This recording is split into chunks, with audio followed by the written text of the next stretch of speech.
I had an opportunity to shoot this crayfish. It's about 2 inches long, maybe slightly under 2 inches, but roughly at the 2-inch mark. I don't recall how long I've had it, less than 6 months for sure. Bye-bye. But this little crayfish habitat just became a lot shadier. I'm going to zoom out. And you can see the salvinia. Sorry for the little flashy on the camera thing. That's obnoxious, isn't it? And, yeah. So this is the crayfish habitat. This is the crayfish. I'll zoom back in just because that angle's terrible. Oh, check out the little nematode swimming thing. He's going for it, I think. Yeah. I've never seen this. This is a new kind of thing. Whatever that is, it's a thing. And that's pretty cool. Honestly, I didn't think we were going to get a show like that.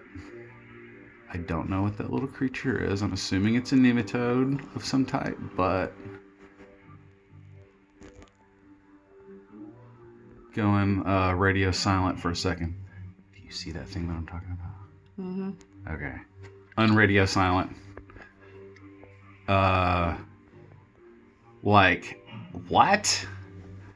Okay, that's not what I thought it was hunting. I thought it was going for the worm, and it went for the floating fern. Is it gleaning food off of it or eating it? So those of you who may... This is a... honestly, I haven't positively ID'd it, and I'm not very knowledgeable about crayfish species. Those of you who may know about... North American freshwater lobster-like things may know that we've got more diversity of these guys here in North America, the Southeast U.S., Eastern United States especially, than basically the rest of the world. So this particular kind came from Louisiana, I'm told. It was a food crop mud bug, sold as food, and it was just one of the spawn that was... basically in somebody's patch of food. You can go back and look for previous videos. I talk about that, how I got this guy from Neubauer Aquatics here in Arkansas. But yeah, super interesting thing. And sorry for my shaky hand. That particular hand has been kind of injured. And yeah, I'm just shocked to get this on camera because I've never seen it do this before. So I'm just going to let the camera roll for a while. Hope you guys enjoy. I'm going to set this down, try to get a good angle on it. That might not happen from here.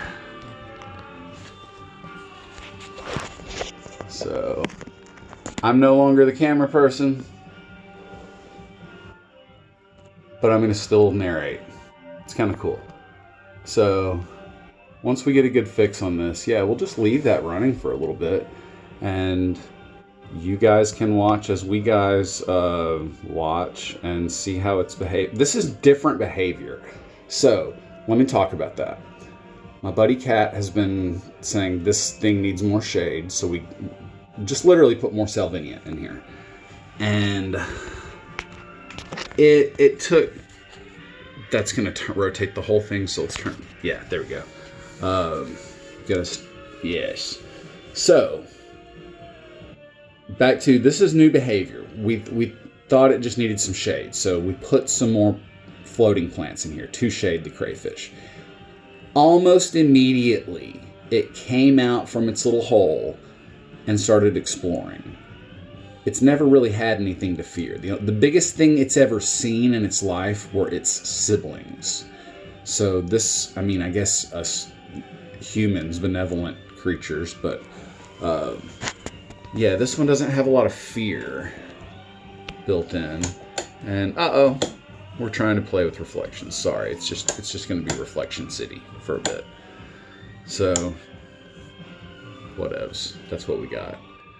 But we're trying to capture this on camera as best we can, just because this is different behavior, and this is a relatively natural-esque environment. It's a ragonite and gravel, a brick. Just because it was available and had some holes, it seemed like a good place. And I hope that you guys are enjoying this a little bit, because we're just catching this on camera for the first time because it was new behavior. Going back, the species isn't identified positively. As it grows older, we'll be able to do that a lot better without guessing as much. As species mature, their differentiation between species and adults is much more obvious than the species differentiation when they're juveniles or hatchlings. And don't know what it's doing. Still shocked that it was digging around in the Salvinia, the floating fern, rather than eating these little crustaceans and nematodes or whatever, the stuff that's floating around it. Like, I don't know what those are. Some of them look like mosquito larvae, some of them look like just worms, some of them